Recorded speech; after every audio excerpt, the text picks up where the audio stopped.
अब हम विधिवत पिंडदान की प्रक्रिया आरंभ करेंगे और आप स्वयं इस पिशाच के नवीन शरीर ग्रहण करने के प्रत्यक्षदर्शी बनेंगे। सबसे पहले जनेऊ को अपने दाहिने कंधे पर ले आइए, जिसको आप सभ्य बोलते हैं। हाँ, प्रथम पिंडदान लीजिए। पहले हाथ में जल रखिए, तिल रखिए और पिंड रखिए। सामने अर्पण कर दीजिए।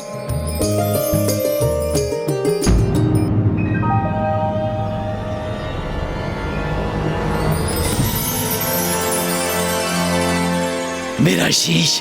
प्रथम दिवस के पिंडदान से यातना शरीर के शीश और कपाल का निर्माण होता है।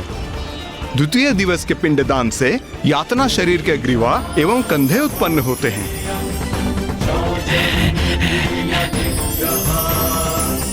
तृतीय दिवस के पिंडदान से उनके हृदय की रचना होती है।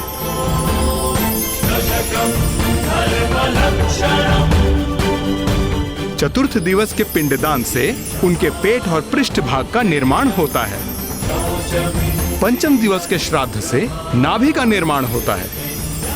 छठम दिवस के पिंडदान से कटी प्रदेश का निर्माण होता है। सप्तम दिवस के पिंडदान से गुई भाग का निर्माण होता है। अष्टम दिवस के पिंडदान से उरु का निर्माण होता है। नवम दिवस के श्राद्ध से तालू और पांव का निर्माण होता है।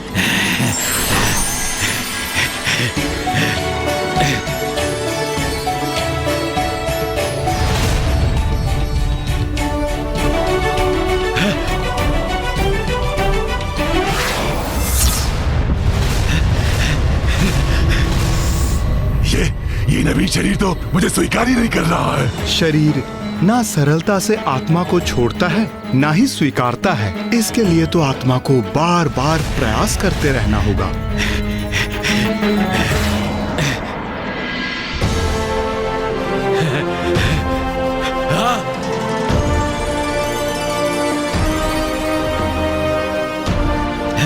ब्राह्मण देवता, इनका तो संपूर्ण शरीर ही प्रस्तुत हो गया। तो फिर दशम दिन के पिंडदान से क्या होगा? उससे जो भी हो, तुम तो शीघ्र मेरा पिंडदान कर डालो पुत्र, क्योंकि अभी तक जो भी हुआ उससे बहुत प्रसन्न हूं मैं, क्योंकि मैं पुनः पूर्ववत हो गया हूं।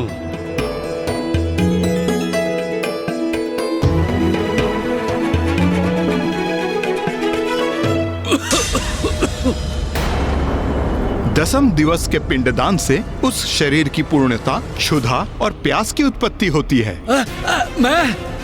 मैं भूखा हूँ। मैं प्यासा हूँ। मुझे भोजन चाहिए। मुझे जल दो। मेरा कंठ प्यास से झुलस रहा है। मृत व्यक्ति की आत्मा को जल की बहुत प्यास होती है। पिताश्री, चिंता की कोई बात नहीं वत्स सुबोध। 10वें दिवस के पश्चात 11वें और 12वें दिवस पिशाच भोजन ग्रहण करता है और वो भोजन आपके द्वारा दिया जाने वाला पिंड है। इसलिए आप पिंडदान कीजिए।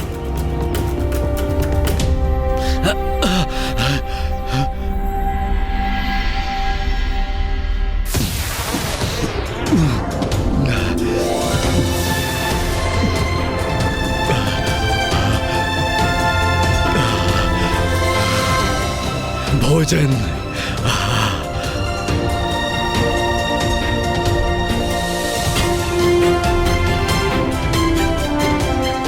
प्यास।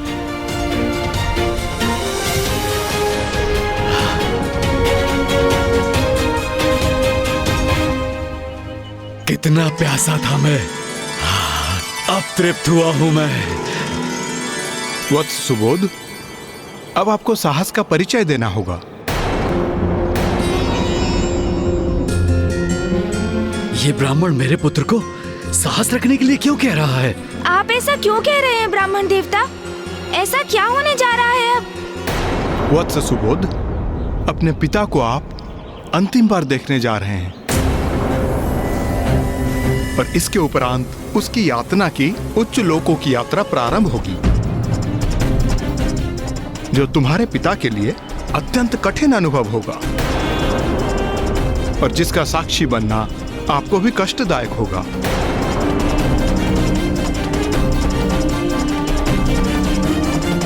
ब्राह्मण देवता, क्या इस यात्रा में मैं अपने प्रिय पिता की कोई सहायता कर सकता हूँ? हाँ वत्स, एक बार वो पृथ्वी की परिधि से बाहर निकल जाएं, तो यमलोक पहुंचने तक उनकी यात्रा का प्रत्येक दिवस हमारे लिए एक मास के समान होगा। इसीलिए प्रत्येक मास को आप उनका पिंडदान करोगे। यमलोक पहुंचने के उपरांत उनका एक दिवस हमारे लिए एक वर्ष के समान हो जाएगा। इसीलिए प्रथम वर्ष के उपरांत एक वर्ष के बाद ही पिंडदान करना आवश्यक होता है। किंतु मेरे पिता की मृत्यु को 1 वर्ष तो बीत चुका है। तुम्हारे पिता की मृत्यु को 1 वर्ष पूर्ण होने के कारण हम उनके लिए मासिक पिंडदान अभी एक के बाद एक साथ ही संपन्न करेंगे। ये गया में ही संभव है वत्स, इसलिए अब 13वें पिंड का दान करेंगे। पिताश्री, मैं आपका पुत्र सुबोध संपूर्ण विधि विधान से आपका पिंडदान और श्राद्ध पूर्ण करूंगा, क्योंकि अब मैं आपको और कष्ट में नहीं देखना चाहता हूँ। इसीलिए अब जो भी परिणाम हो, आप विश्वास रखिए पिताश्री, मैं संपूर्ण विधियों को संपन्न कर आपकी मुक्ति की प्रार्थना करूंगा। 13वां पिंडदान प्रारंभ करें वत्स।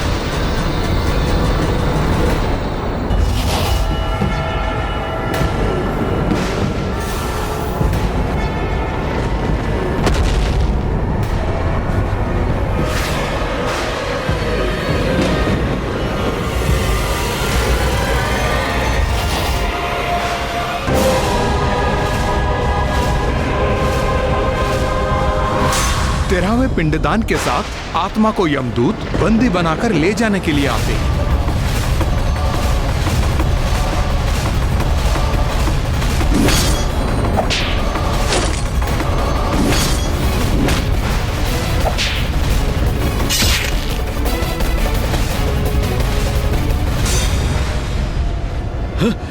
मुझे कहीं नहीं जाना। मैं पिशाच योनि में ही कुशल हूँ। चलना तो तुम्हें अवश्य होगा। अपने पापों का परिणाम भुगतकर पर्वती जीवन में प्रवेश करने। पाप? मैंने कोई पाप नहीं किया। आप किसी अन्य ज्ञानरी को लेने आए होंगे। भूलवश मुझे दंड देने आ गए। हाँ, मैं तो एक मात्र पिशाच हूँ। और वैसे भी इस पिशाच योनि में अनेकों यातनाएं सह चुका हूँ मैं। तो और क्यों भुगतूं मैं? हाँ, और क्यों सहूं? नहीं, हाँ, मुझे कहीं नहीं जाना। ये आपने क्या किया गणेश जी? मुझे ऐसी मुक्ति थोड़ी चाहिए। हाँ, मुझे नहीं चाहिए ये यातना शरीर। मैं पिशाच बनकर ही कुशल हूँ। आप कह दीजिए इन यमदूतों को मुझे छोड़ दे और चले जाएं यहाँ से। मैं आपके साथ कैलाश लौट चलूंगा। वहीं किसी वृक्ष की शाखाओं में लटका रहूंगा। कह दीजिए इन्हें। हाँ हाँ। ज्ञानारी जी, आप अनंत काल तक पिशाच नहीं रह सकते। आपके पुत्र सुबोध ने आपका पिंडदान किया है, जिससे आपको पिशाच योनि से मुक्ति प्राप्त हो। और अब आपको मृत्यु उपरांत आगे के मार्ग पर जाना ही होगा। और इस कठिन यात्रा में आपका सहायक बनने हेतु सुबोध प्रत्येक मास आपका पिंडदान करेगा। ये सब आपका ही षड्यंत्र है ना? आपको क्या था ना, इस यात्रा में मुझे कष्ट होगा। मेरे जीवन में भी आपने मुझे दंडित किया, उससे संतुष्ट नहीं हुए आप। मृत्यु के बाद भी मुझे दंडित करना चाहते हैं आप? नहीं भैया, उन्हें जो कहना है उन्हें कहने दीजिए। वो अभी भयभीत है और जब भी उन पर भय छाता है तो वो उचित अनुचित का भेद भूलकर कुछ भी कह जाते हैं।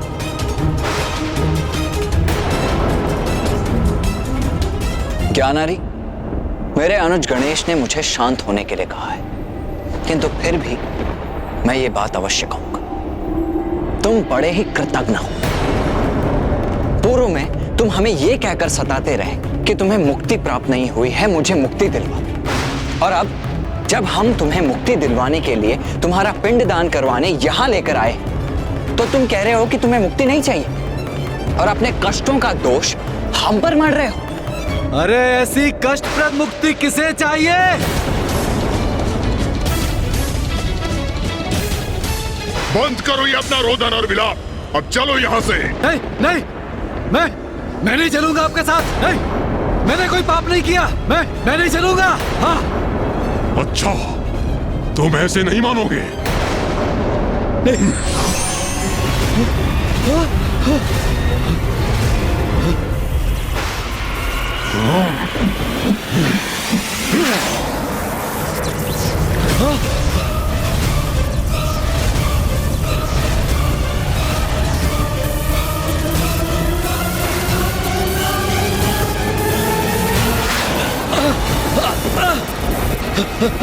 नहीं पुत्र सुबोध, पूजा के स्थान से उठने पर पूजा अधूरी मानी जाती है, इसीलिए तुम्हें ही नहीं, हम सभी को भी यहाँ स्थित होकर रहना होगा।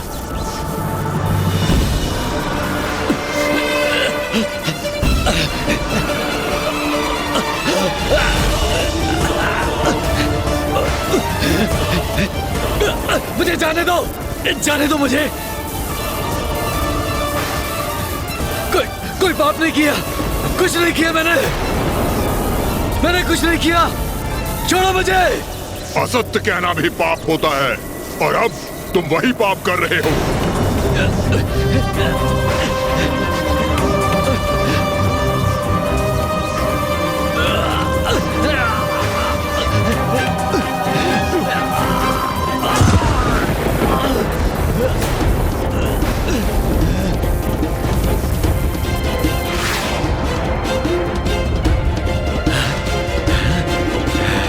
तुम हमारा बहुत समय व्यर्थ कर चुके हो ज्ञानारी, और हमारा समय व्यर्थ हो ये हमें कदापि स्वीकार नहीं।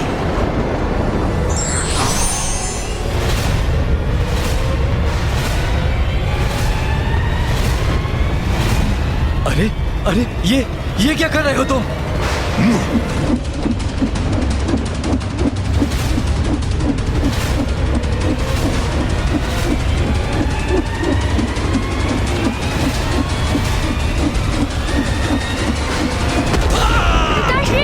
ज्ञानारी जी,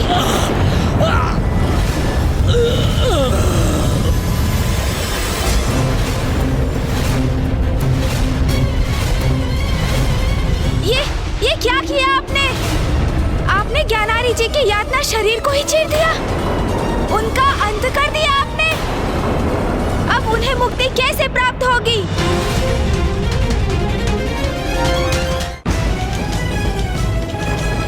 ये कैसा अनर्थ हो गया यहाँ? हम ज्ञानारी जी के पिशाच को उनके पिशाच योनि से मुक्ति दिलाने लाए थे यहाँ। उनका पिंडदान संपन्न होने से वो प्राप्त भी हुई उन्हें और उन्होंने यातना शरीर धारण किया, किंतु तभी आप दोनों ने उनका वध कर दिया। प्रणाम प्रथम पूज्य गणेश जी। यहाँ जो भी हुआ वही होने का विधान है। हमने कुछ भी अनुचित नहीं किया। यातना शरीर यातना पाने के लिए ही धारण किया जाता है। ज्ञानारी ने अपने जीवन में जो भी पाप कर्म किए हैं उसके दंड स्वरूप उसको यातना भोगने के लिए ही ये यातना शरीर दिया गया है। किंतु आपने तो उसका अंत कर दिया है, फिर अब वो कैसे दंडित होगा? प्रणाम देव सेनापति कुमार कार्तिकेय। मृत्यु की असहनीय यातना अनेकों बार सहेगा ये। इस भयंकर यंत्रणा के बाद पुनः और यंत्रणा देने के लिए इसे बार बार पुनर्जीवित करेंगे। किंतु इनके यातना शरीर को इस प्रकार जीवन मरण के चक्र में क्यों डालेंगे आप? दुरात्मा है ये।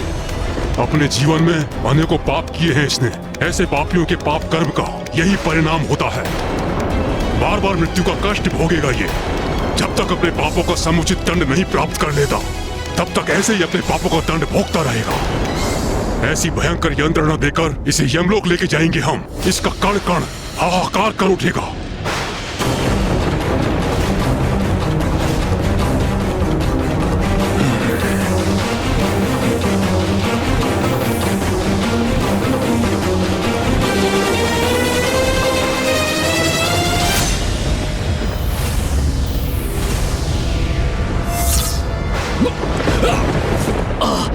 पिताश्री,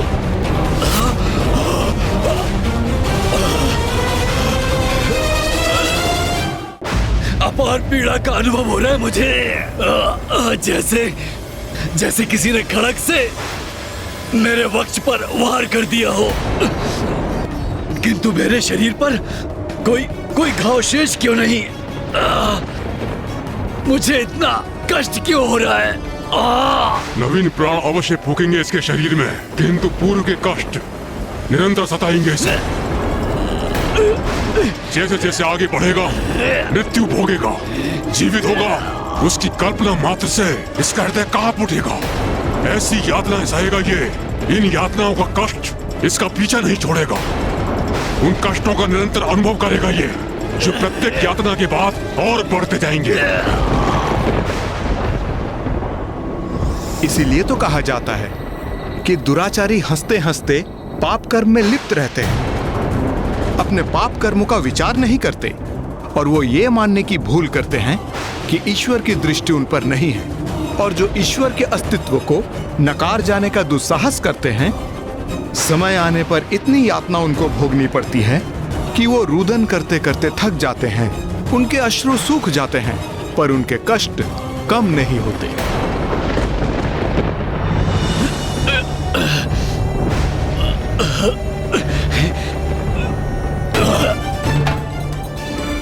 ऋषिवर, मैं तो पूर्व से ही प्यास से तड़प रहा हूं, तो अब रुदन करने के लिए अश्रु कहां से लाऊंगा?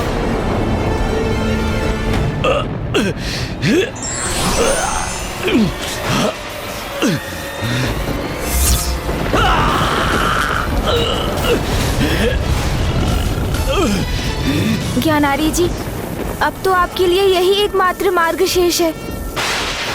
इसलिए संघर्ष कर इस प्रक्रिया में बाधा उत्पन्न करने का प्रयास मत कीजिए। दुर्भाग्यवश जो पाप आपने किए हैं, उनका परिणाम भुगतना तो आपके लिए अनिवार्य है ज्ञानारी जी। अब चलो हमारे साथ। जितना विश्राम प्राप्त होना था हो चुका। आगे का मार्ग अत्यंत ही कठोर है।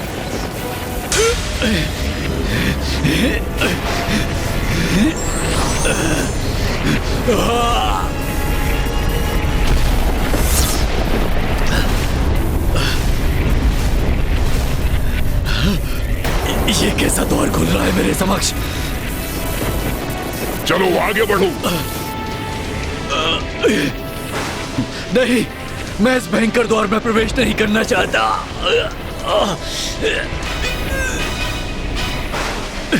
गणेश जी,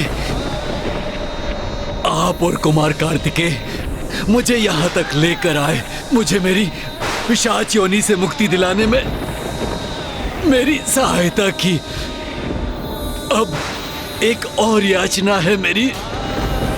आप अपनी दिव्य दृष्टि से मेरे गंतव्य लोक तक, जो अवश्य नरक ही होगा, मेरे इस आगामी यात्रा में प्रत्यक्षदर्शी बने, जिससे आपके माध्यम से संसार भी मेरी इस दुर्गम यात्रा का साक्षी बन सके। मेरे इस उदाहरण से सीख पाकर अन्य जीव पापों से दूर रहने के लिए प्रेरित हो।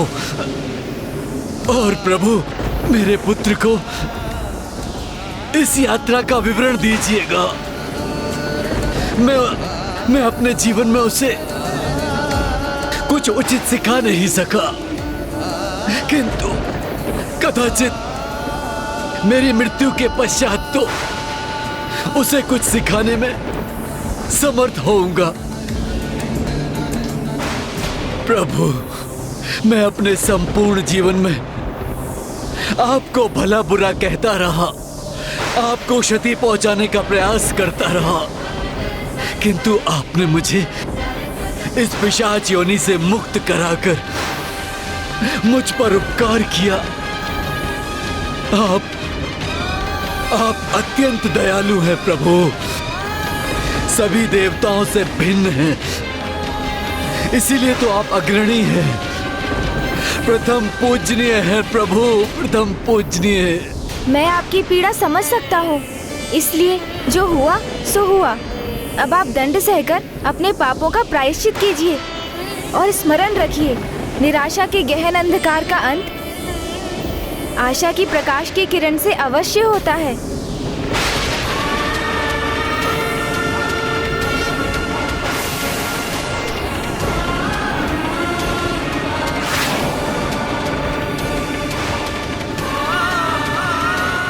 ज्ञानारी जी के जीवन की यात्रा तो समाप्त हो गई, किंतु अब तो यात्रा आरंभ हुई है। उसे पूर्ण कर यमलोक तक पहुंचना ज्ञानारी जी की आत्मा के लिए बहुत बड़ी चुनौती है।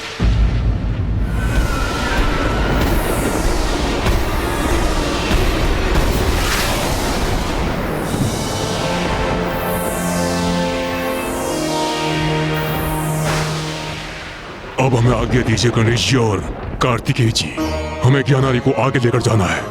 किंतु आप दोनों इन्हें कहाँ लेकर जाएंगे? पृथ्वी लोक से यमलोक के इस दीर्घ पथ को महापथ कहते हैं गणेश जी। इसकी आत्मा को यातना शरीर के साथ महापथ पर पड़ने वाले 16 पुरों के पार लेके जाएंगे हम। 16 पुर? किंतु इन पुरों में आत्मा के साथ क्या होता है? प्रत्येक पुर में मृत आत्मा अपने कर्मों के अनुसार फल भोगती है। जीवन में सत्कर्म करने वाली आत्मा को सुफल प्राप्त होता है और दुरात्मा को यहाँ पग पग पर भयंकर दंड प्राप्त होते हैं। ऐसे कष्ट जिनमें से एक को भी भोगने पर आत्मा चित्कार कर उठती है। कहीं प्रचंड अग्नि में भस्म होता है वो, तो कहीं अन्य भक्षक जीव उसके शरीर के अंगों को नोच नोच कर अपना आहार बनाते हैं। कहीं उस पर अस्त्र शस्त्र शिलाओं आदि से प्रहार होता है, तो कहीं उसे कांटों कंकड़ आदि से भेदे जाने पर विवश होना पड़ता है। इन सब में उसका यातना शरीर पकड़े हुए सांप की तरह छटपटाता है, किंतु पग पग पर भयंकर कष्टों को सहकर दारुण स्वर में विलाप करते हुए आगे बढ़ने पर लाचार होता है। तो जब उसकी आत्मा अपने समस्त कर्मों के फल को भुगत कर उन 16 पुरों के पार पहुंच जाएगी, तो उस यातना शरीर का क्या होगा? 16 पुरों को पार करने के पश्चात ज्ञानारी का यातना शरीर हमारे प्रभु यमराज के समक्ष प्रस्तुत होता है, जहां वो इसके कर्मों के अनुसार उपयुक्त स्थान का निर्णय लेंगे। यदि इसके दंड के उपरांत भी उसके बुरे कर्म शेष रहे तो वो नरगामी होगा, किंतु यदि सत्कर्म शेष रहे तो वो स्वर्ग जाने का भागी बनेगा। अब हमें आज्ञा दीजिए प्रभु, ज्ञानारी अब प्रथम पुर तक पहुंच रहा होगा। 16 पुरों की जो इसकी कठिन और दीर्घ यात्रा जो आरंभ हो रही है, वो पूर्ण होगी 384 दिवसों में।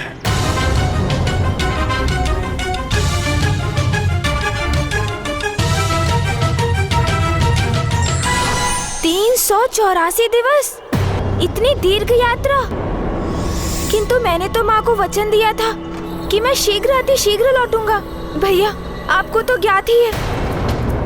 हम ज्ञानारी जी को शीघ्र मुक्ति दिलाने का प्रयास करेंगे, जिससे शीघ्र यहाँ आकर आपको एवं पिताश्री को मिलाने का प्रयास कर सके। माँ, ऋषि जगश्वी भी मरणासन अवस्था में है,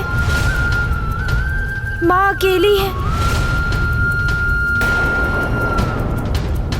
हमें पिताश्री को भी काशी लौटाने का कोई उपाय ढूंढना है, किंतु यहाँ भी ज्ञानारी और सुबोध के भले के लिए ज्ञानारी जी को दिए वचन से बंध गया हूँ मैं। उनकी यात्रा संपन्न होने तक यहीं रहना होगा मुझे। अब इस दुविधा को कैसे सुलझाऊं मैं? यहाँ भी कैसे रहूं और काशी लौटकर माँ को दिया वचन कैसे पूर्ण करूं मैं? ओम नमः शिवाय, ओम नमः शिवाय, ओम नमः शिवाय, ओम नमः शिवाय। ऋषिवर, प्रभु शीघ्र ही लौटते होंगे। ओम नमः शिवाय।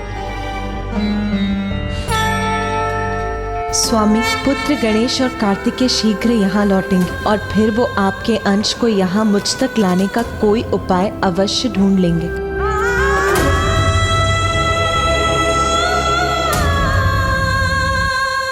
प्रभु गणेश जी, क्या आप मेरे पिताश्री को देख पा रहे हैं? तो मुझे बताइए ना, कहाँ पहुंचे हैं वो? अवश्य सुबोध।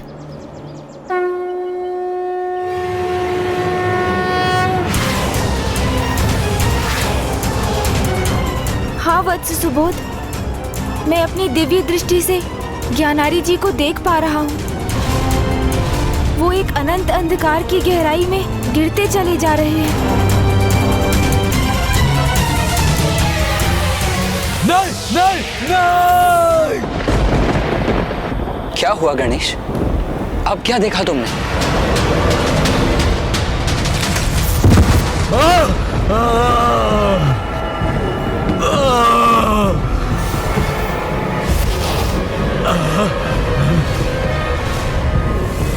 उठो, अभी तुम्हें महापथ पर यमलोक की ओर आगे बढ़ना प्रारंभ करना है।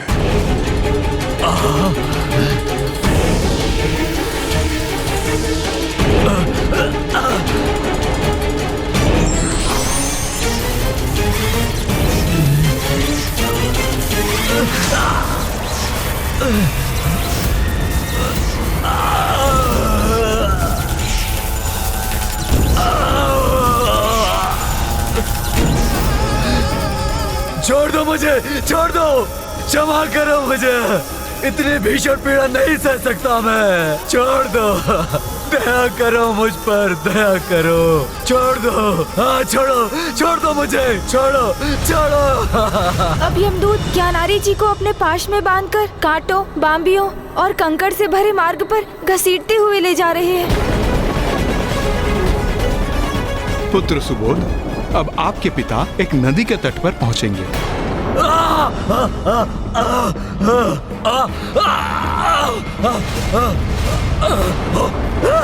अब हम पुष्प भद्रा नदी के तट पर हैं।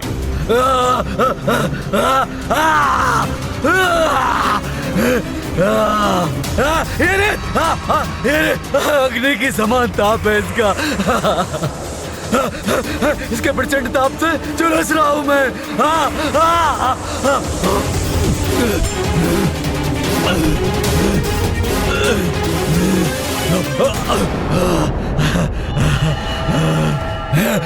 जल जल जल, प्यास प्यास प्यास लगी है मुझे। जल दे दो मुझे, बहुत बहुत प्यास लगी है। पुत्र, अब आपके पिता का यातना शरीर पुष्पभद्रा नदी के तट पर पहुंच चुका है, जहां आपके द्वारा दिया गया पिंडदान उनका भोजन बनेगा और तर्पण का जल प्राप्त होगा।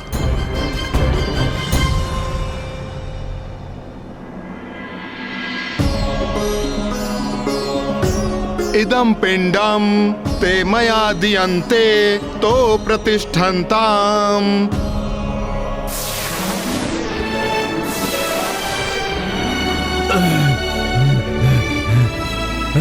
भूख भूख और प्यास तो मिट गई, किंतु किंतु किंतु मेरा कष्ट नहीं मिटा। मेरा संपूर्ण तन कष्ट में है। तो जैसे पुनः मृत्यु के मुख में प्रवेश कर रहा हूँ। अभी से इतना विलाप कर रहे हो? अभी तो तुम्हारी यात्रा आरंभ भी नहीं हुई ज्ञानारी।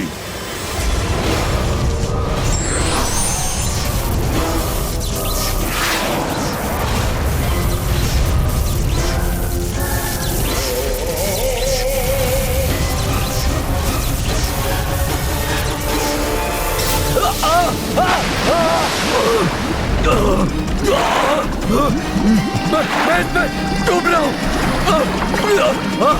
ये जल तो अपने ताप से प्रताड़ित कर रहा है मुझे।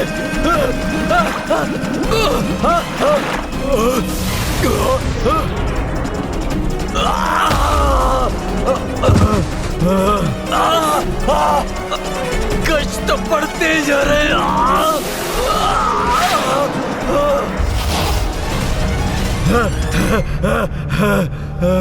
क्षमा करो मुझे, दया करो मुझ पर। मैं ये कष्ट और नहीं सह सकता, नहीं सह सकता मैं।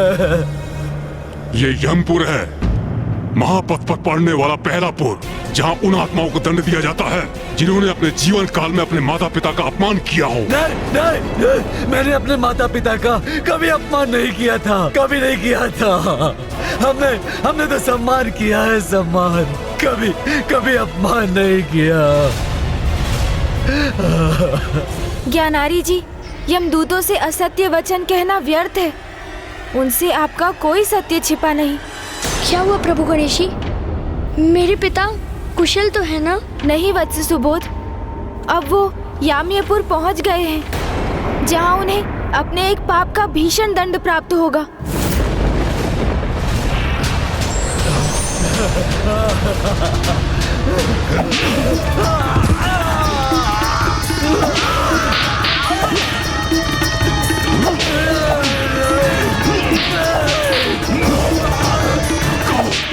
सत्य कहो, क्या तुमने कभी अपने माता पिता का अपमान किया था?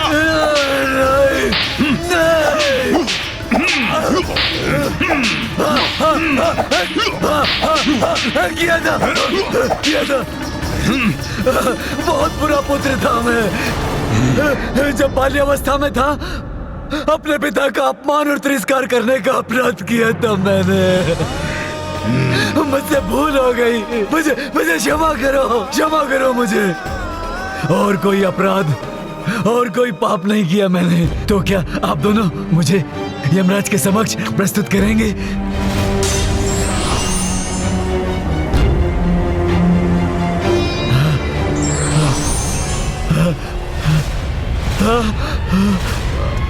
नहीं, नहीं, गदा का प्रहार मत कीजिए, नहीं।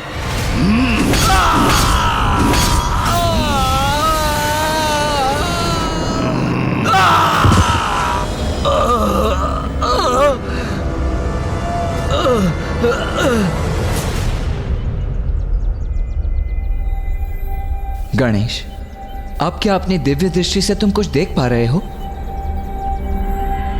ज्ञात नहीं भैया, वहाँ क्या हो रहा है।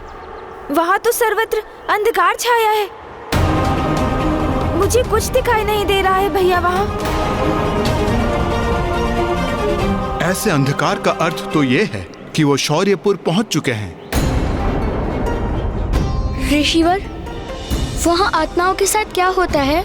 ऐसा सुना जाता है वत्स कि शौर्यपुर के राजा अत्यंत भयंकर हैं और उसके दर्शन मात्र से आत्मा भयभीत हो जाती है और कुछ यातना शरीर तो वहां से आगे बढ़ने में असमर्थ हो जाते हैं।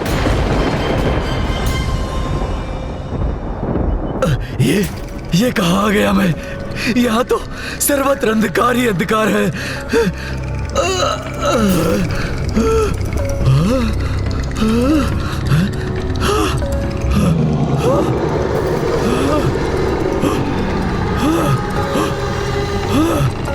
क्या नारी, क्या नारी, क्या तुमने अपनी मनुष्य योनि में कोई सत्कर्म कार्य किए थे?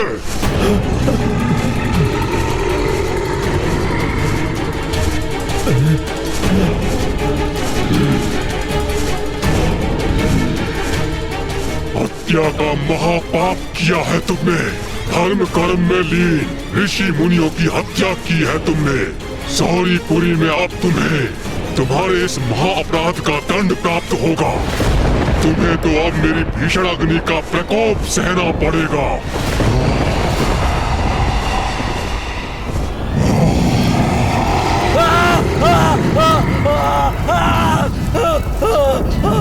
मैं इस अग्नि से भस्म हो रहा हूँ। क्षमा करो मुझे, क्षमा करो, क्षमा करो। मैंने अपने जीवन में इतने दुष्कर्म क्यों किए?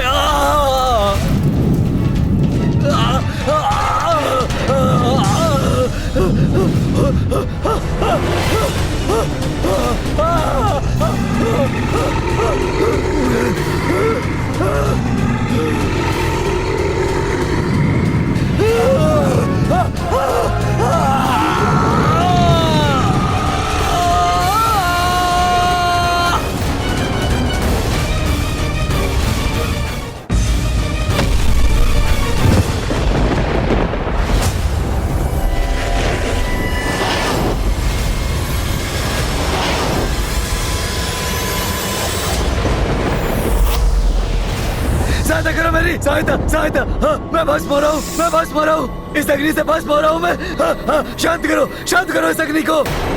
हाँ, हाँ, हाँ, अग्नि तो शांत हो गई, किंतु उसका कष्ट और पीड़ा अभी भी हो रही है मुझे। ऐसा प्रतीत हो रहा है जैसे इस अग्नि से तप रहा हूं मैं। जल जल जल जल जल दो मुझे बहुत बहुत प्यास लगी है। चार देवंग रागण गुणगण विशेषण इदम विशिष्टायम स्वपुण्यतिदो इदम पिंडम ते मया दियन्ते तो प्रतिष्ठन्ताम। चलो उठो, तुम्हारा विलाप सुनने का व्यर्थ समय नहीं है हमारे पास। अभी हमें आगे बढ़ना है, नागेंद्र भवन पहुंचना है। 2 क्षण का तो अवकाश दे दो मुझे, तनिक विश्राम करने दो। तुम जैसे पापियों के लिए कोई विश्राम नहीं है। चलो आगे बढ़ो, नहीं तो तुम पे वार करके आगे चलने पे विवश करेंगे।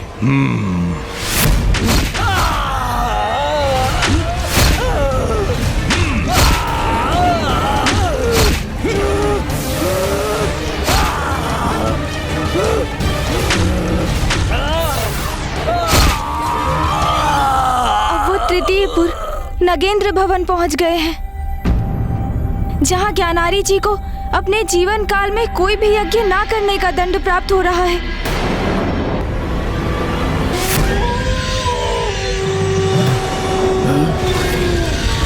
ये भेड़िए, ये कहाँ जाएंगे मुझे?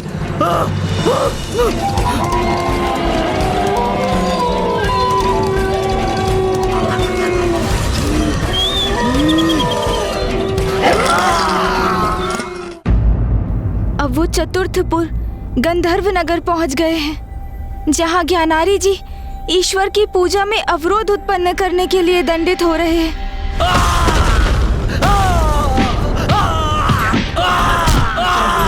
अब वो पंचमपुर शैलागमपुर में है, जहां ज्ञान कर्म और धर्म के मार्ग से भटकने का परिणाम भुगत रहे हैं ज्ञानारी जी। नहीं, हार मत कीजिए, नहीं नहीं नहीं।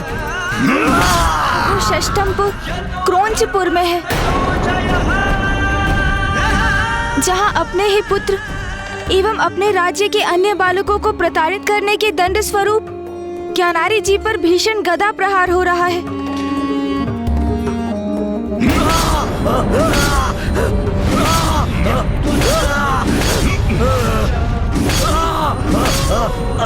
अब वो सप्तमपुर क्रूरपुर को पार कर 8वें पुर विचित्र भवन में है, जहां ज्ञानारी जी को तपते कोयले के अंगार पर स्थित होकर स्त्रियों के अपमान का दंड भोगना पड़ रहा है।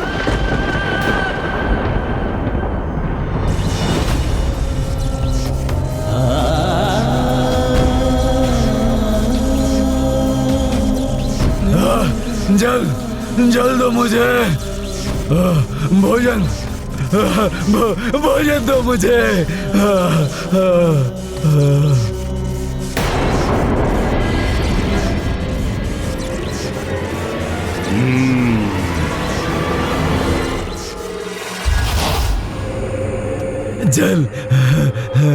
जल दो मुझे, भोजन दो मुझे, मुझे बहुत प्यास लगी है, जल दो मुझे। हम वैतरणी नदी के तट पर पहुंच चुके हैं।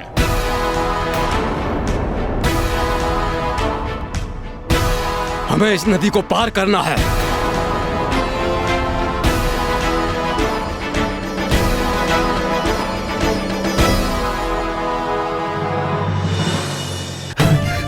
मेरे कष्टों में कुछ तो विराम होगा अब। इस नदी को पार करते समय मैं इस नौका पर तनिक विश्राम तो कर सकूंगा।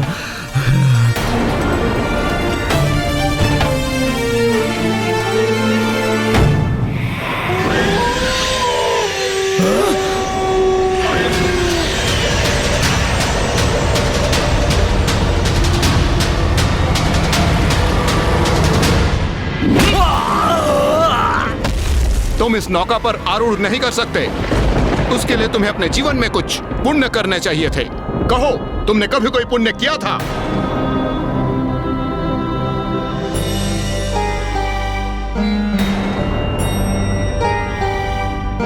प्रणाम।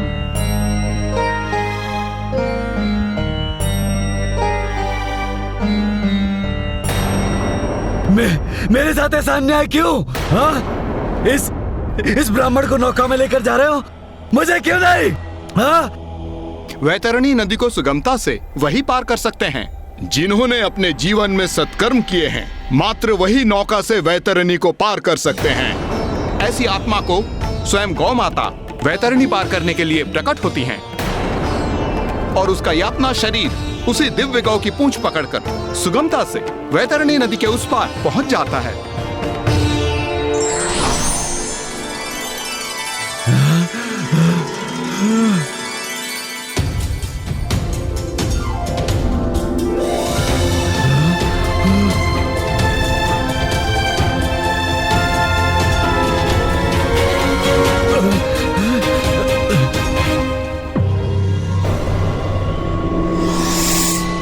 क्या तुमने अपनी जीवन में कभी सत्कर्म या गोदान का पुण्य कमाया है? नहीं। तब तुम्हें कोई अधिकार नहीं इस नौका पे आने का। मैं ये वैतरणी नदी कैसे पार करूंगा? मेरी यात्रा कैसे पूर्ण होगी?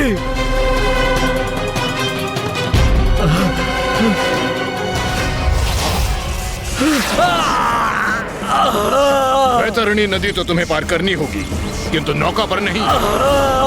यह अच्छा संकेत नहीं है।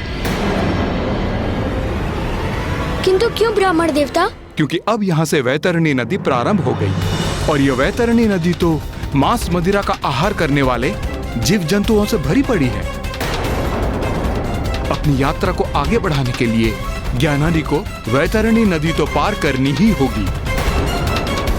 किंतु इस प्रयास में उनकी यातना शरीर की यदि मृत्यु हो गई तो यमदूत उसे पुनः जीवित करके उनकी ये यात्रा पुनः प्रारंभ करेंगे।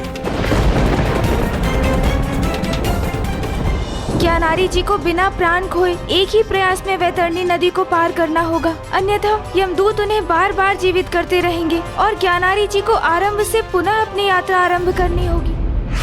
ज्ञानारी, वैतरणी नदी तो तुम्हें पार करनी होगी, किंतु नौका पर नहीं। और यदि तुम्हारा यातना शरीर मध्य में ही निष्प्राण हो गया तो तुम में पुनः प्राण डाला जाएगा। ये जल नहीं, लहू प्रतीत हो रहा है।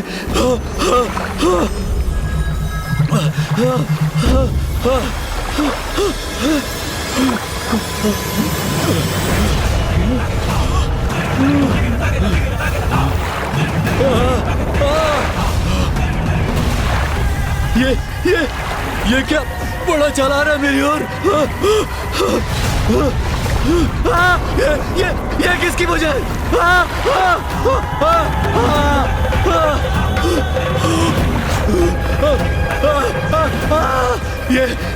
ये कैसे भयंकर नदी है ये?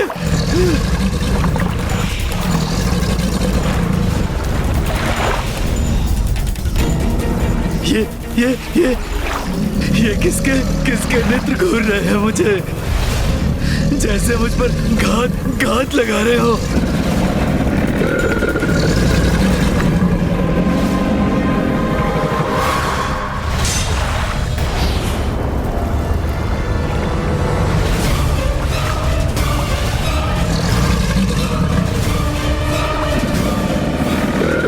रक्षा करो, कोई तो रक्षा करो मेरी।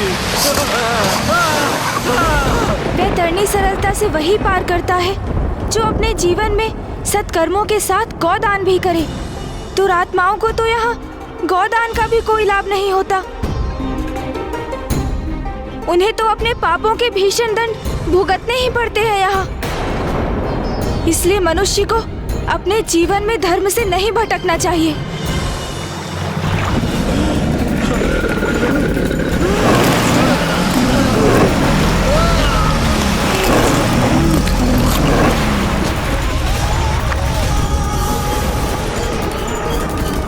इसका यातना शरीर तो निष्प्राण हो गया।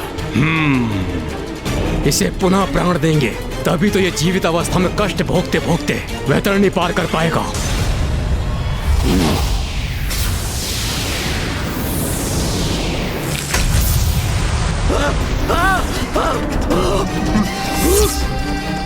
मुझे जीवित क्यों किया? मृत्यु चाहता हूँ मैं, और कष्ट नहीं सह सकता। ज्ञानारी, तुम्हें तो वैतरणी पार करनी होगी, जो तुम्हारा यातना शरीर जीवित अवस्था में ही कर सकता है। और स्मरण रहे, जितनी बार तुम्हारा यातना शरीर मृत अवस्था में जाएगा, उससे हम पुनः जीवित करेंगे। तुम्हें ये कठिन यात्रा पुनः आरंभ करनी होगी। नहीं, नहीं, नहीं।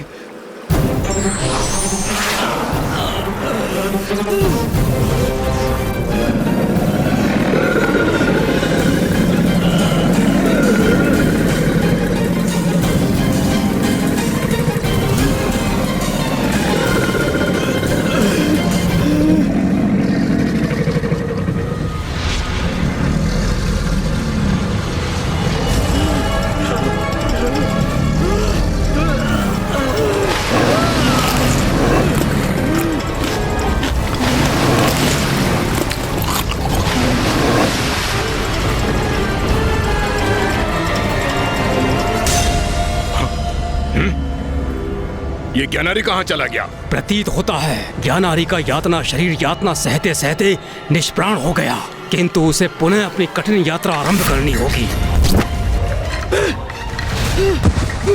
मुझे और यातना मत दो, छोड़ दो मुझे, मुझसे मत करो ये कठिन यात्रा।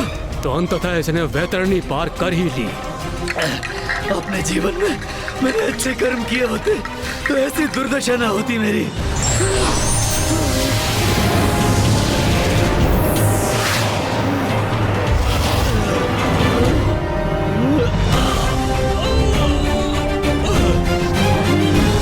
शरीर को तो यथावत कर दिया तुमने, किंतु अभी भी कष्ट हो रहा है मुझे, जैसे वो भयंकर जीव मेरे शरीर को नोच नोच कर मेरा भक्षण कर रहे हो।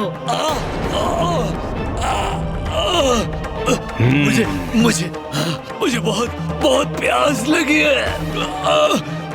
जल दो मुझे, भूख लगी है मुझे, भोजन दो मुझे, भोजन दो। ब्राह्मण देवता, और कितनी यातना सहनी होगी मेरे पिताश्री को? उनकी ये यात्रा कब संपन्न होगी?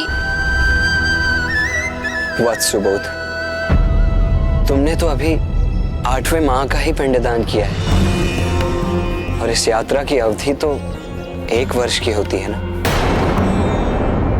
अभी तो ज्ञानारी जी को यमलोक पहुंचने में 4 माह और लगेंगे। मुझे ऋषि जैगेश्वी की चिंता सता रही है। माँ को भी शीघ्र लौटकर पिताश्री को काशी लौटाने का वचन दिया है मैंने। ज्ञानारी और सुबोध के प्रति अपना दायित्व संपन्न होते ही मुझे वहाँ लौटना होगा।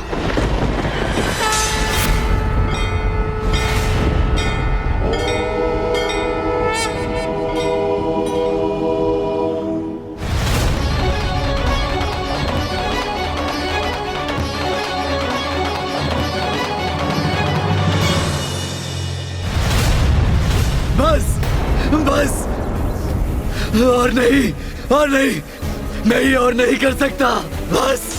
जब अपने जीवन में पाप कर्म कर रहे थे, तब तुम कहते कि नहीं, मैं नहीं कर सकता, तो आज तुम इतने कष्ट के भागी नहीं बनते। किंतु हम अभी तो महापद के अर्ध स्थान पर ही हैं। अभी तो तुम्हें और कष्ट सहने होंगे। अभी हम नवेपुर ब्रह्म पथ पर पहुंचेंगे, जहां तुम्हें और दंड मिलेगा। नहीं।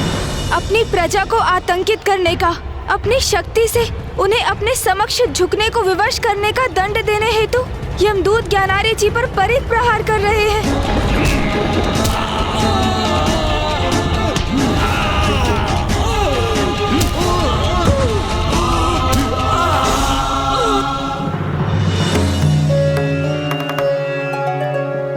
दसवेपुर अर्थात दुखदपुर अपने राज्य के वृद्ध जनों को अपना दास बनाकर उन्हें पीड़ित करने का दंड प्राप्त हो रहा है उसे। अब ज्ञानारी जी 11वें नानाक्रंदपुर में प्रवेश कर मदिरा पान कर निर्बलों पर अत्याचार करने के कारण वे यातना पा रहे हैं।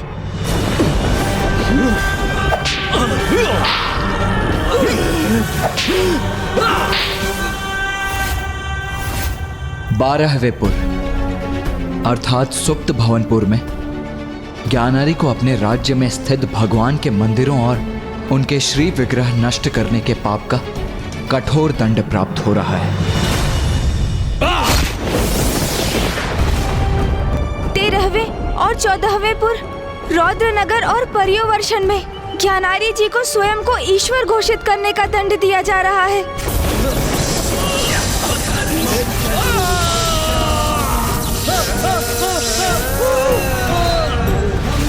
और 15वें एवं 16वें पुर अर्थात शिटाढ्यपुर एवं बहुधर्म भीतिपुर में ज्ञानारी को प्रथम पूज्य गणेश का अपमान करने के महापाप का दंड प्राप्त हो रहा है।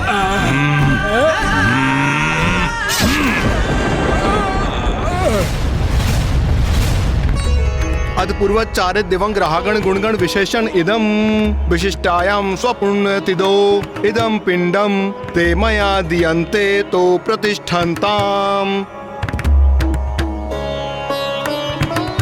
प्रभु गणेश जी, अब तो मेरे पिताश्री सभी 16 को पार कर चुके, तो अब तो उन्हें उनके कष्टों से छुटकारा प्राप्त होगा ना? तुम्हारी यात्रा आरंभ हुए 1 वर्ष की अवधि बीत चुकी है। देखो, वहाँ देखो ज्ञानारी।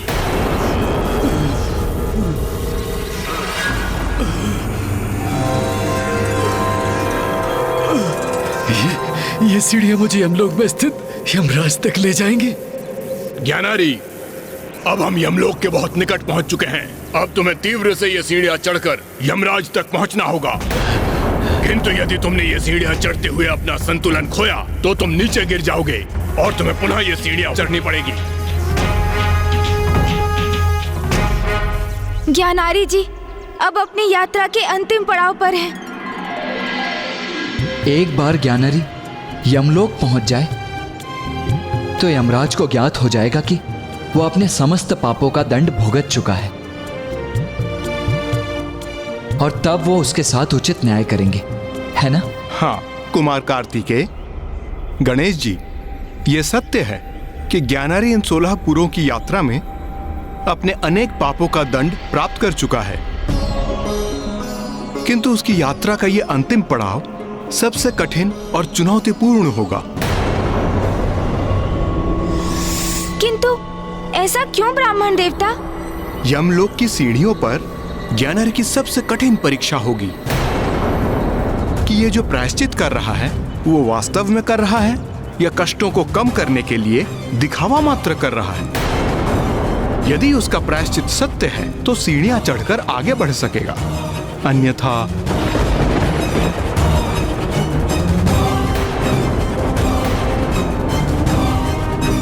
वो नीचे गिरेगा और उसे ऊपर चढ़ना पुनः आरंभ करना होगा।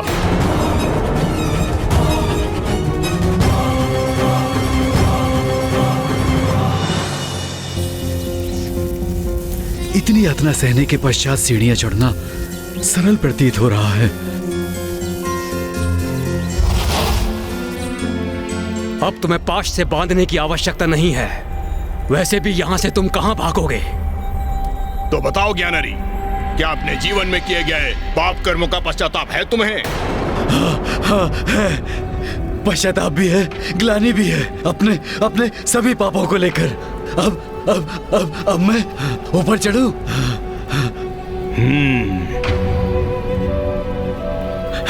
मुक्ति अब प्राप्त होगी मुझे, मुक्ति। इन सीढ़ियों को पार करते ही मैं इन सभी कष्टों से मुक्त हो जाऊंगा।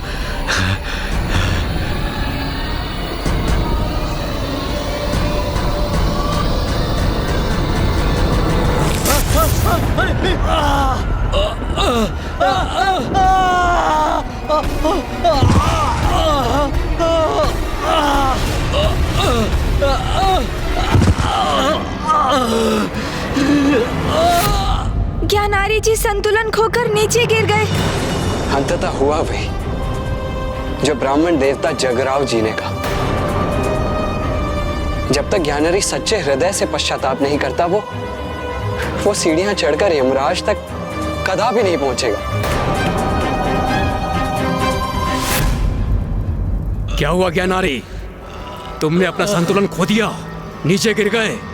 तुम तो अपने पापों के लिए पश्चाताप से भरे हो ना, तो ऊपर क्यों नहीं चढ़ पाए? गिर क्यों गए?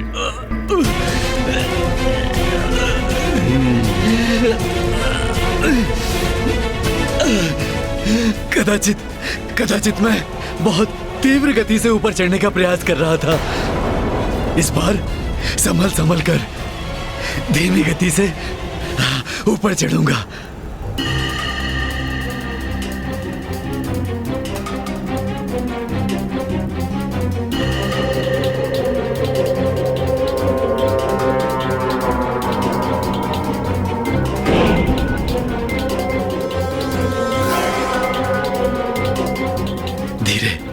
धीरे धीरे आगे बढ़ूंगा तो अवश्य अपना संतुलन बनाए रखने में और ऊपर यमराज के समक्ष पहुंचने में सक्षम होऊंगा मैं, जो मेरे साथ न्याय कर मेरे आगामी लोक को निर्धारित करेंगे।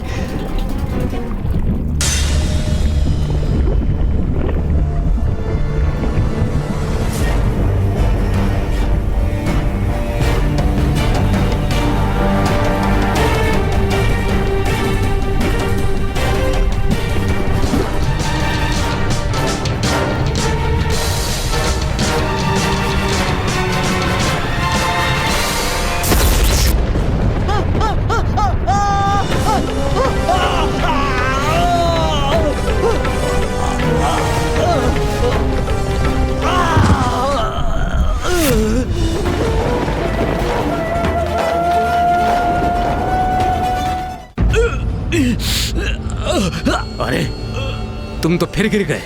ज्ञानारी सत्य कहो, तुम वास्तव में पश्चाताप का अनुभव कर रहे हो ना?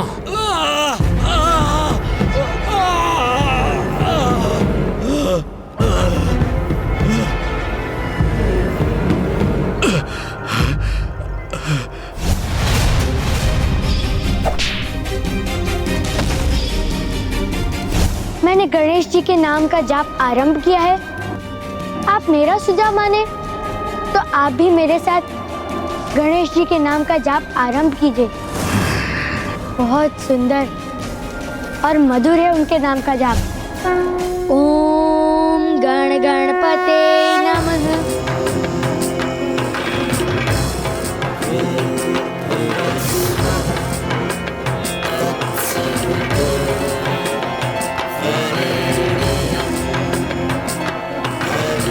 प्रभु गणेश जी, अब आप ही मेरा मार्गदर्शन कीजिए। ओम गणेशाय नमः। ओम गणेशाय नमः। ओम गणेशाय नमः। उस गणेश से अपने पिता का प्रतिशोध लूंगा। फेंको इस मूर्ति को, अन्यथा मैं स्वयं उठाकर इसे फेंक दूंगा। मैं त्रिलोक विजेता, मैं ही सत्य हूँ, मैं ही ईश्वर, मैं ही सत्य हूँ, मैं ही ईश्वर। फेंको इस मूर्ति को। गणेश का तो मैं वध करूंगा ही, मैं ही सत्य हूँ, मैं ही ईश्वर। बहुत बड़ा पापी हूं मैं, अनेकों पाप कर्म किए हैं मैंने। मैं तो भयंकर दंड का भागी होने योग्य हूं। अपने जीवन में मैंने पुत्र, पिता, पति होने के किसी भी दायित्व का अथवा जीवन के किसी भी धर्म का पालन नहीं किया। दुर्बलों को सताया, उन पर अत्याचार किया। प्रथम पूज्य गणेश जी का अपमान करने का घोर पाप किया है मैंने। अपने सभी पापों के लिए मैं आपसे क्षमा याचना करता हूं। क्षमा कीजिए प्रभु, क्षमा कीजिए मुझे। प्रभु गणेश जी, मुझे क्षमा कीजिए। मुझ पापी को क्षमादान दीजिए प्रभु, क्षमादान दीजिए प्रभु। ज्ञानारी,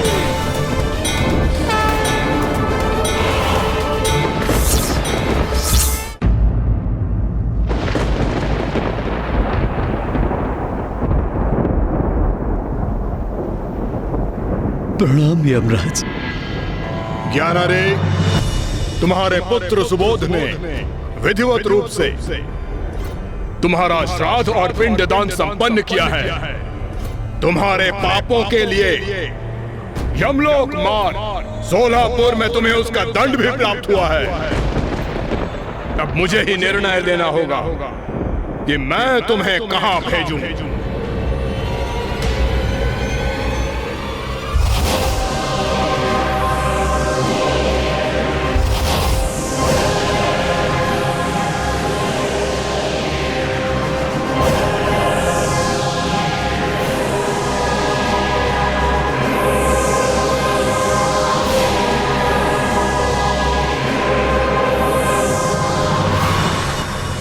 तुमने अन्य पापों के साथ स्वयं को ईश्वर घोषित करने का महापाप किया है। उसका दंड तुम्हें भोगना ही होगा ज्ञानारी। यमराज, आज तक मैं अपनी मुक्ति के पीछे भागता रहा, किंतु मैं उसके योग्य नहीं हूं। मेरे पाप तो अक्षम्य हैं। उचित कह रहे हो तुम। तुम्हारे पापों के दंड स्वरूप तुम्हें नरक ही भेजना होगा।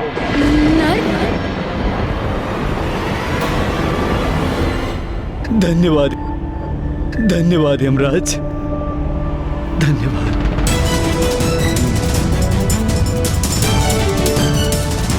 आश्चर्य है, धन्यवाद कर रहे हो तुम मेरा। तुम प्रथम आत्मा हो जिसे नर्क भेजने के बाद भी वो मुस्कुरा रहा है। यमराज, इस यात्रा में मैंने स्वयं को जाना। मेरे लिए अपनी बुराई से आत्मसात होने की पीड़ा तो भारी आत्माओं से कहीं अधिक थी। किंतु जब मैं यमलोक की सीढ़ियां चढ़ने लगा तो पुत्र सुबोध द्वारा गणेश की महानता का वर्णन स्मरण हुआ। और तब मैंने गणेश जी का ध्यान किया और अब प्रथम बार मुझे सत्य में आंतरिक शांति का अनुभव हुआ। अब मैं समझ चुका हूं, मेरी मुक्ति तो गणेश जी की भक्ति में ही है। वही मेरा मोक्ष है।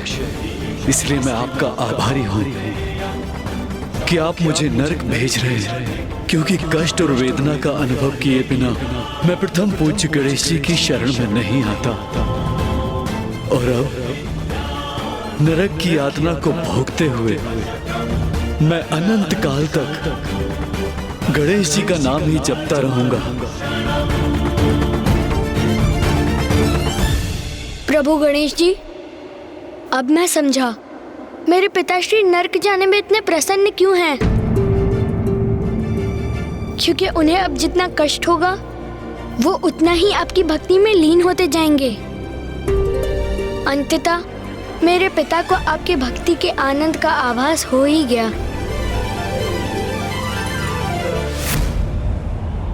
तो उचित है, अब तुम नरक की ही यातना सहो।